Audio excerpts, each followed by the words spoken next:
Coucou les amis, eh bien me revoilà. Alors excusez-moi encore une nouvelle fois pour mon retard dans mes vidéos. J'ai vraiment pas de bol en ce moment. Figurez-vous que là actuellement je suis en train d'installer François dans son appartement à Pau pour la semaine et on n'a pas eu d'électricité pendant quelques jours. Donc voilà pourquoi je suis un petit peu en retard pour vous sortir la dernière vidéo du Festibus. Mais bon, voilà, tout s'arrange quand même. Vous l'aurez un petit peu en retard, parce que ça fait quand même presque 10 jours que le Festibus est fini. Et vous allez avoir donc les 4 jours du Festibus dans cette vidéo. Alors, vous allez voir, on vous a fait la visite de Chanteuse. On vous a montré quand tous les bus aménagés s'installent au rassemblement. Et vous allez voir, ils sont vraiment magnifiques, hein, tous ces bus. J'ai eu de la chance d'en voir un à l'intérieur. Et c'est vraiment des jolis bus très bien aménagés. Alors après, est-ce que nous, on a envie d'avoir un bus par la suite? Dans les médias, non, pas vraiment. Parce que déjà, on va se retrouver tout seul avec Laurent. Et donc, puis on aime bien notre turtle. Donc, bon, pour le moment, je ne vois pas trop l'utilité de prendre un aussi grand véhicule.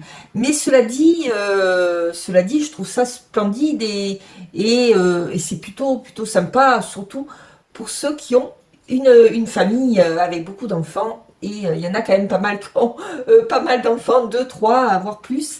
Donc pour ça c'est très bien. Donc dans cette vidéo vous verrez également, on a fait 2 visites. Une c'est le conservatoire du saumon sauvage, conservatoire national du saumon sauvage, qui était très intéressant. Je vous ai mis d'ailleurs une partie de la visite parce que je trouvais que le guide, on va dire, qui nous a fait la visite était très intéressant. Donc ça doit durer 10 minutes, un quart d'heure. Si ça ne vous intéresse pas, j'ai mis les chapitres. Vous pourrez passer ce passage-là. Mais honnêtement, regardez, parce que j'en suis sûre que vous allez apprendre plein de choses. Et puis je mettrai également je leur avais promis que je mettrai les liens dans la description de ma vidéo. Parce que ils ont besoin d'aide aussi. Donc voilà, donc si vous voulez leur donner un petit coup de main, c'est toujours le bienvenu. Pour eux en tout cas. Ensuite, vous allez voir, on a visité le prieuré de Chanteuse, qui était très intéressant aussi. C'était un peu plus long que les saumons, donc là, j'ai pas laissé forcément la dame parler pendant, je sais pas, elle a dû parler 1h30, peut-être 2 heures. Super intéressant, je remets pas en cause, voilà. Mais pour ma vidéo, j'ai trouvé que ça faisait un peu long et peut-être que ça intéressait encore moins les gens, voilà, d'avoir tous les détails historiques du prieuré. Donc là, ça va être plutôt une visite, je vous ai fait comme si c'était une visite visuelle, voilà, du prieuré. Je vous ai donné quand même des petites infos sur le prieuré, voilà, pour ne pas vous laisser sans aucune indication. Et puis ensuite, la dernière journée, ça a été le marché artisanal. Et puis, il faisait très beau. C'est une des dernières journées où il a fait vraiment très beau. Et les garçons, les, les hommes se sont baignés. Voilà, les hommes se sont baignés. Donc ils ont été bien courageux parce que l'eau était très froide, mais voilà, ils sont pleins de testostérone et ils ont réussi à se baigner. Qu'est-ce que je voulais dire d'autre? Après tout ce qui est soirée, ça a été un peu compliqué pour moi à filmer. C'est vrai que dans la vidéo à un moment donné, je vous dis, mais je vous montrerai les soirées, etc. J'avoue que j'ai un peu de mal à filmer quand il y a beaucoup de monde et puis j'aime pas faire des gros plans parce que je ne sais pas si les gens veulent vraiment qu'on les filme, etc. Donc c'est. Puis dans l'euphorie, c'est vrai que des fois, on fait pas attention, il y a peut-être un enfant qui va passer. Enfin voilà. Donc, il y a bien eu une soirée, mais vous ne la verrez pas. Je crois qu'il y a des copains qui ont filmé la soirée, donc voilà, vous pouvez aller voir. Il y a les Carapates, je crois, qui ont fait une vidéo. Peut-être qu'il y a Mabrouk aussi sur cette soirée, cette dernière soirée. Voilà, mais moi il n'y a pas du tout d'image sur la dernière soirée autour du feu. Donc voilà, c'était juste, je voulais juste vous faire un petit point sur ça. Donc je vous laisse regarder la vidéo tranquillement et puis on se retrouve tout de suite après.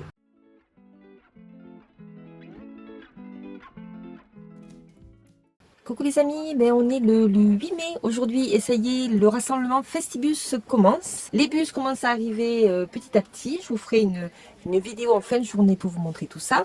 En attendant, on va avec Laurent faire un petit tour à Chanteuse avec le quad et je vais vous filmer tout ça. Allez, on se retrouve après.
Bonjour les amis, aujourd'hui on est le jeudi 9 mai et nous allons faire une petite visite ce matin au conservatoire naturel du saumon sauvage à Chanteuse. Et donc nous on est venu en quad, on attend donc que les autres arrivent, vous voyez Laurent derrière moi qui est en train de discuter, voilà, on attend donc que les autres arrivent, il y a le petit groupe qui arrive à pied et puis on fera la visite de ce conservatoire. Je vais vous montrer un petit peu les alentours, c'est plutôt sympathique. Donc ici vous avez l'entrée, tac, tac, tac, tac, tac, et là vous avez quand même une superbe vue aux alentours. Alors si on peut, on vous fera la visite à l'intérieur, si c'est possible, si on peut filmer, je sais pas. Il faudra peut-être qu'on demande. Et donc on se retrouve dedans, si on peut. Allez, à tout à l'heure. La troupe arrive. Allez, on va pouvoir commencer la visite.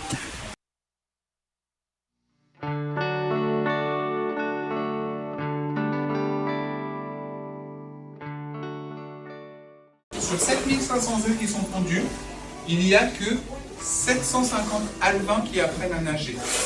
C'est parce que les œufs sont bouffés par des truites, des barbeaux, des chevelles, des écrevisses, il y en a qui sont écrasés, d'autres qui ne sont pas fécondés, des autres qui sont malades, qui pourrissent, enfin bref.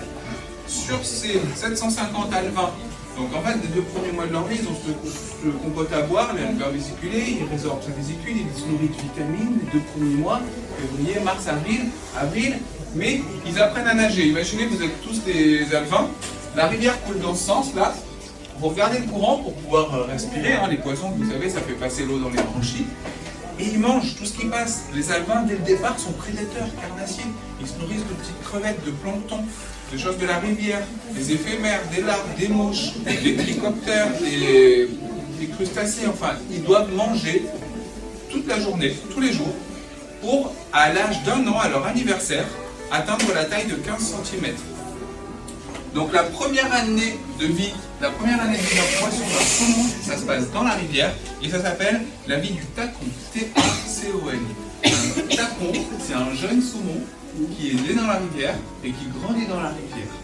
Je vous parle de cet anniversaire parce qu'à l'âge d'1 an, il se passe un truc bien précis. Il va vivre sa crise d'adolescence. C'est-à-dire que le tacon, du jour au lendemain, il va se tourner. C'est représenté sur le tableau vert.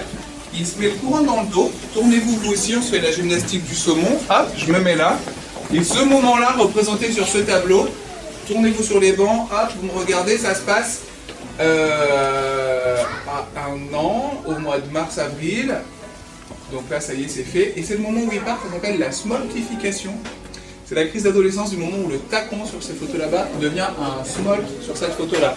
Il change de style, de forme, de vie, de taille. C'est une métamorphose complète, hein, parce qu'il doit se préparer, puisqu'il s'est tourné, qu'il a le courant dans le dos. Il arrive à l'océan Atlantique. Il doit se préparer à l'eau salée, vous comprenez? Cette première phase de migration, ça s'appelle la dévalaison, pour ce qui descend. C'est assez complexe, parce qu'il doit le faire en 30 jours chrono pour les saumons de chanteuse. Parce qu'en fait, si vous prenez un poisson d'eau douce et que vous le mettez dans l'eau salée, c'est corrosif. Le sel le brûle, il meurt, les branchies, le système rénal, tout. Donc il y a une fenêtre de migration, une période de compatibilité qui dure 30 jours. S'il arrive en 20 jours, le sel le brûle, il meurt. S'il arrive en 40 jours, le sel le brûle, il meurt. Faut la jouer fine. Hein. Et chanteuse, le jour de sa smoltification, quand il reçoit la notification qu'il voit sur le GPS, chanteuse Saint-Nazaire, 900 km, c'est en 30 jours chrono, c'est un défi, quoi, vous voyez.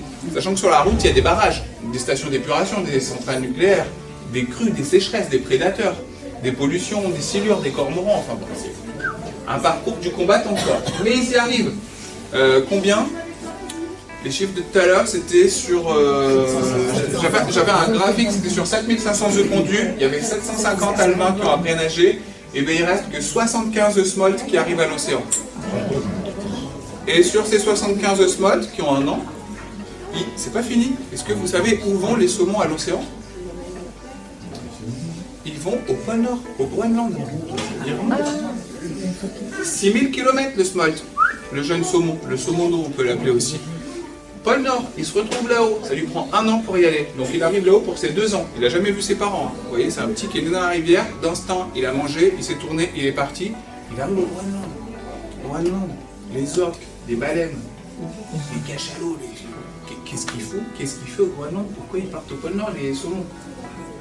Quelqu'un a une idée?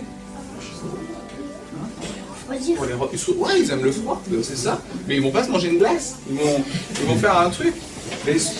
Ils vont manger du krill, des petites crevettes comme ça. Ça fait des grands bancs. Il y a des requins-baleines qui passent là-dedans, vous voyez. Et ça, c'est la base de la chaîne alimentaire. Le krill, c'est K-R-I-L-L, c'est le nom générique qu'on donne aux larves de crustacés. Ça forme des nuages qui nourrissent la vie, quoi. Vraiment, ils se régalent, ils mangent. Alors c'est une chaîne alimentaire, hein. Il y a du saumon qui mange des sardines, des harengs qui eux-mêmes ont mangé du krill, etc. Et ils se nourrissent et ils y passent 2 ans là-haut. Ils prennent 2-3 kilos par an, ils finissent par être des gros saumons adultes, matures sexuellement.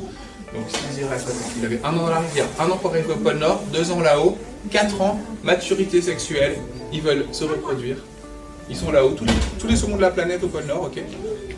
Et ben, d'un coup, leur système hormonal les pousse, et par d'instinct mystérieux encore, les pousse à retourner à 10 km près de là où ils sont nés. C'est-à-dire qu'il ne peut pas y avoir un saumon norvégien qui se dit tiens, je vais suivre une saumone québécoise ou un saumon canadien qui va faire un tour dans la Garonne, ou alors une saumone d'Auvergne qui se dit tiens, j'ai rencontré un breton, on y va. Et non, ils retournent chacune à 10 km près de leur lieu de naissance. Vous voyez un peu le délire quoi, du pôle Nord là-haut. Donc, ouais, c'est complètement dingue. Ah bah, on n'arrive même pas à savoir l'explication. En fait, il y a des hypothèses. On se dit, ils ont dans le crâne des particules magnétiques qui s'orientent avec le champ. Ils ont comment on appelle, des cristaux qui s'orientent avec le champ électromagnétique. Et ça leur dit toujours où est le nord. Ils ont un os de l'oreille interne, l'otolite, qui est constitué de tous les minéraux éléments de la rivière où ils ont mangé pendant un an. Et ça leur rappelle. Enfin, j'en sais rien. Ils suivent les lumières, les étoiles, les trucs, ils y vont. Ça marche. Enfin, ça marche. Ouais. Attends. Déjà, il leur faut 6 mois pour revenir traverser l'océan et encore 6 mois pour remonter la Loire. C'est 1 an de migration à jeun, sans rien manger. Non, mais je pose les trucs là pour que vous compreniez un peu le. Parce que là, quand on va aller voir le saumon derrière, que vous puissiez vous dire ah ouais, respect quoi. Donc, il a 4 ans, demi-tour, 1 an à jeun, Groenland chanteuse. Ouais, donc alors, et puis rebelote, hein. On évite les chaluts, la pêche, les marées noires, le plastique, les sécheresses, les centrales nucléaires, les 21 barrages, les seuils. Voilà, alors sur 7500, 750, 75, on enlève 0 à chaque fois. Sur 75 osmotes qui arrivent à l'océan, au pôle Nord, ils reviennent, il n'y en a que 4 qui reviennent à l'estuaire, et il n'y en a que 2 qui arrivent sur les zones de fraye. Voilà. Du coup, dans les dessins, ça représentait l'œuf, le tacon, le smolt, le géniteur, la génitrice, le géniteur. Et là, sur ce pan de mur, ça représente la parade nuptiale, la fraie, le moment de la reproduction. Alors ça sera au mois de novembre. Je dis ça irait tout à l'heure. Ah non, je suis obligé de vous dire. Je vais vous dire un truc là. Ah ouais mince, ça va être la fin tragique en fait. Justement, c'est qu'au moment où la femelle, elle a préparé le terrain, aménagé le nid, la frayère, nettoyé, enlevé le sable, les algues, les sédiments, tout, et qu'elle est prête à l'ovulation, au moment où elle va émettre ses 7500 ovocytes d'un coup, le mâle doit être à côté, dans une synchronicité parfaite, pour balancer les spermatozoïdes. La reproduction, la fécondation se passe en milieu externe. C'est une reproduction sans contact, comme les éléments par carte. C'est-à-dire c'est le spermato qui va nager, qui va nager jusqu'à l'ovocyte dans le courant, dans la rivière, en 60 secondes chrono. Parce qu'au bout d'une minute, la membrane de l'ovocyte se ferme. Comme si c'était pas assez, je veux dire qu'ils ont 5 ans, ils se sont tapés 12 000 bornes, ils sont à jeun depuis 1 an, ils arrivent sur le site de reproduction, et ben il y a 60 secondes. Donc imaginez le délire, il y a une truc qui passe, qui bout des œufs, le courant qui emporte les spermatos, enfin, ça relève de miracle quoi. Et donc ça, alors ça se passe, ils arrivent ils se touchent les nageoires, touchent parce qu'ils se disent, ils se regardent, enfin bref, et quand la fécondation a eu lieu, ils referment le nid, et recouvrent par c'est gros comme ça, vous allez voir, donc avec leur queue, ils referment les cailloux. Et les œufs vont attendre 3 mois, on est au mois de novembre, attendre février, et ça recommence à complètement. Mais les parents, ils meurent. En plus, Les parents saumons meurent après leur première reproduction. c'est moche de transformer. Il est là le drame. Ça coûte cher de niquer. Je savais que ça serait une matinée compliquée parce que je vous cueille à la sortie d'un camion à la Gravière et il faut que je vous explique un truc sur le saumon et je devais amener du contenu quoi. Et en fait, je vous explique le truc. Ils meurent parce qu'ils sont épuisés. Mais sauf que des Bretons nous ont dit non, les saumons ils repartent au Groenland, ils remangent du krill et reviennent sur les fleuves côtiers de la Manche et de l'océan Atlantique. Et pourquoi nous ils meurent tous quoi? Donc sur ces saumons morts, on a fait des expériences. En fait, quand on trouve un saumon mort, on prend une écaille et dans une écaille c'est comme quand on coupe un arbre, on sait quel âge il a. sur une écaille, il y a des stries de croissance. Vous comprenez ce que je veux dire? Et ben, sur l'écaille des saumons morts, on a trouvé qu'il y en a 1 sur 1000 qui a été 2 fois au Groenland. Ce qui confirmait la thèse que oui, ils peuvent survivre. Mais que c'est l'épuisement, la maladie, la fatigue qui les tue. Et en 95, quand il restait que 235 saumons, en 95, ils se disent, saumons, qu'est-ce qu'on fait? Et ben, l'idée, ça a été de capturer quelques saumons, là maintenant, quand il revient de la migration, avant qu'il passe l'été ou qu'il meure au fond d'un trou d'eau, là, tac, on va les capturer dans un piège, la passe à poisson de Vichy, à l'endroit où le barrage permet d'attraper un saumon, bref. On les ramène dans un pick-up Nissan gris, une cuve avec de l'eau, de l'oxygène, la température, la petite musique d'ambiance, non mais pas la musique, mais on ramène le saumon là, on le soigne, on le nourrit, on lui guérit les blessures, tout ça, on le nourrit, enfin s'il veut quoi. Parce que je veux dire, lui quand il reçoit sa notification dans le pick-up Nissan, il se dit attends, j'arrive à Chanteuse là, c'était quoi le plan? Ça fait 1 an qu'il a rien bouffé, on lui jette des croquettes bio. Il nous dit vous êtes gentil là, mais c'était pas le plan quoi, vous voyez. Donc on fait comme on peut pour les reconditionner. Et quand ils sont soignés, on les garde là en captivité, on va aller les voir. Et on optimise la reproduction. On récupère 100% des gamètes qu'on féconde dans une fibre, il y a un labo là-bas, vous allez voir, et on a 98% de fécondation, et ça nous permet ces œufs de les amener dans les rivières où les saumons ont disparu. Vous comprenez un peu l'objectif quoi? Mais parce que si je vous montre des cartes, attendez, je vais attraper le papier. Si je vous montre des cartes de répartition du saumon,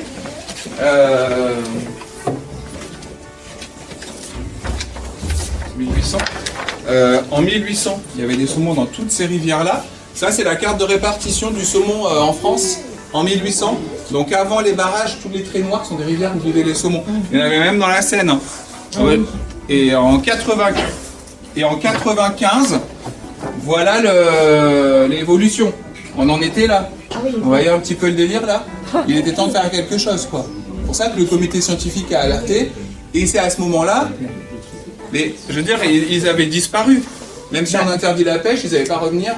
C'est pour ça qu'il a fallu faire ce conservatoire. Le perdre ici dans ces bassins.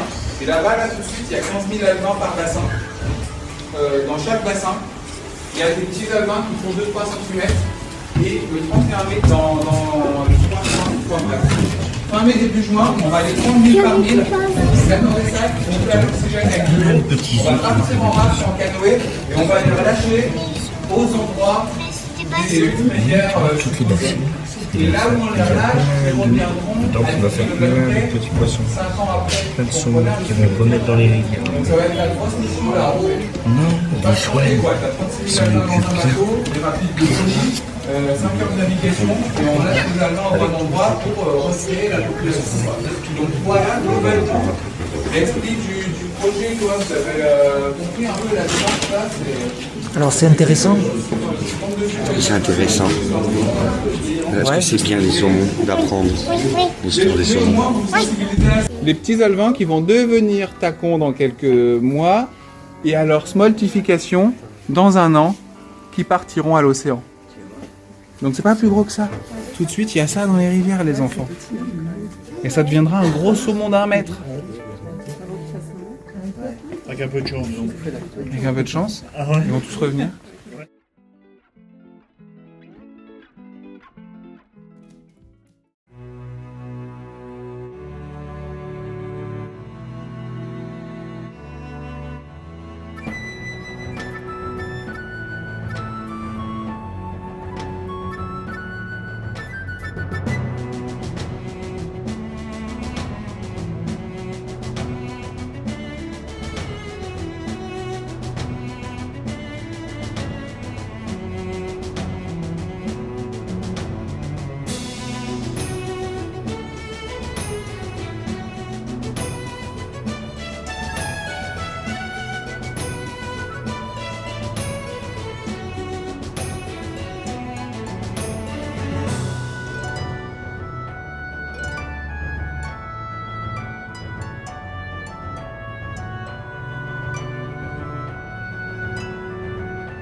Coucou les amis, eh bien je vous retrouve aujourd'hui, on est le samedi 11 mai et malheureusement pour nous c'est notre dernière journée, on va essayer d'en profiter un maximum. Alors comme vous avez vu hier, on est allé voir le prieuré et puis hier soir on a fait une petite soirée, un petit repas partagé, c'était bien sympa. Voilà, pour aujourd'hui les animations sont assez importantes donc je pense que je vais vous filmer pas mal cette dernière journée. Alors je vais vous montrer un petit peu le campement vite fait. Et bien comme vous pouvez voir, les bus sont toujours là, tout le monde est installé et ce matin il y a le marché artisanal. Voilà, donc tout le monde va et vient. Allez, puis nous on va y aller tout doucettement. On va aller voir un petit peu ce marché et puis je pense que je vous filmerai un petit peu là-bas, sur place. Allez, on se retrouve tout de suite.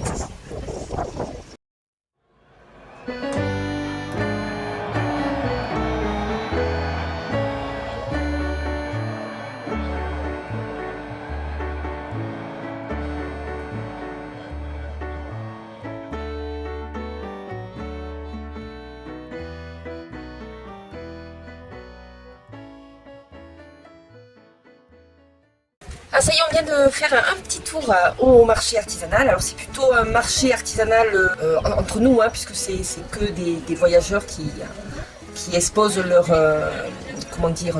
création. Donc voilà, je vais vous montrer ce que j'ai acheté. Il y a le petit...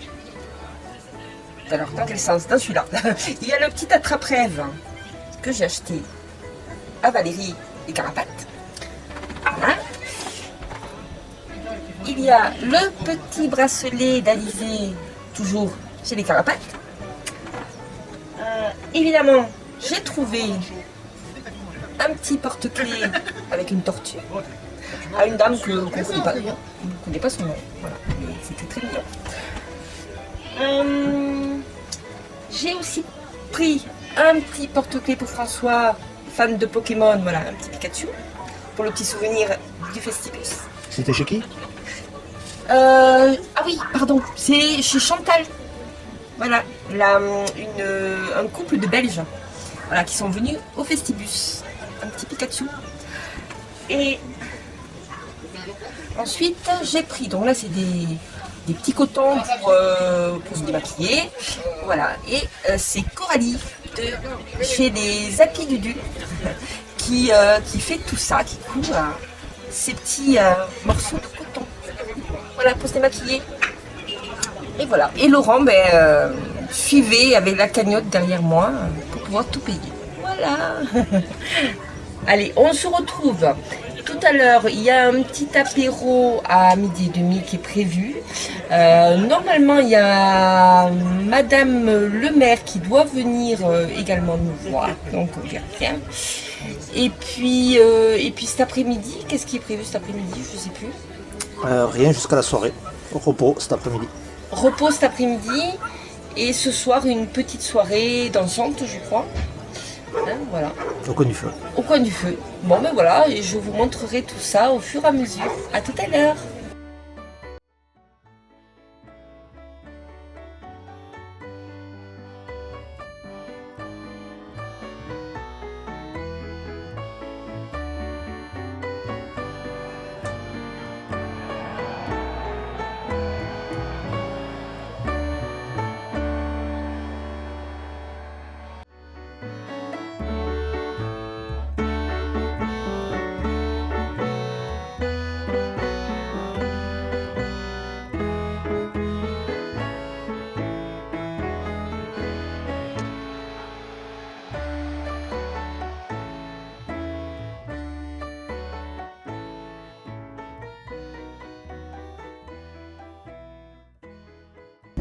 Ben voilà, le Festibus est terminé.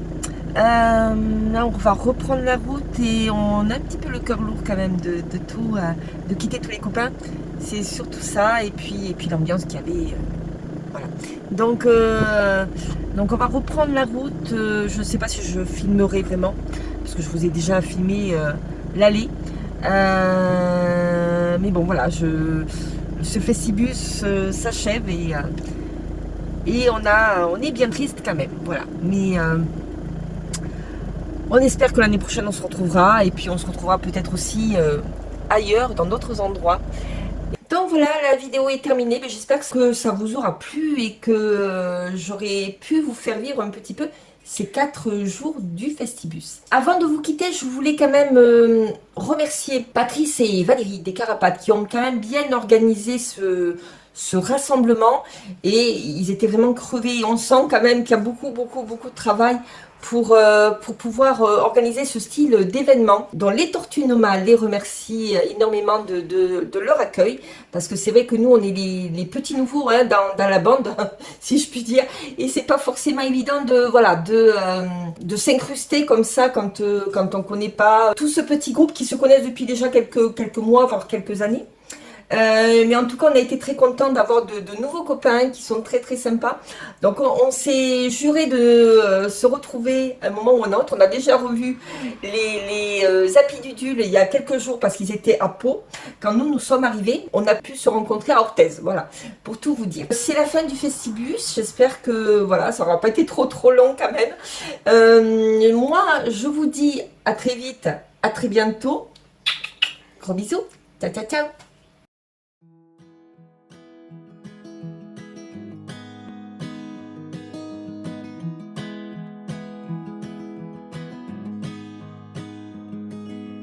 I'll be right behind you, Josephine. I won't leave you waiting in between. And the cigarette you bummed from me is almost burning out.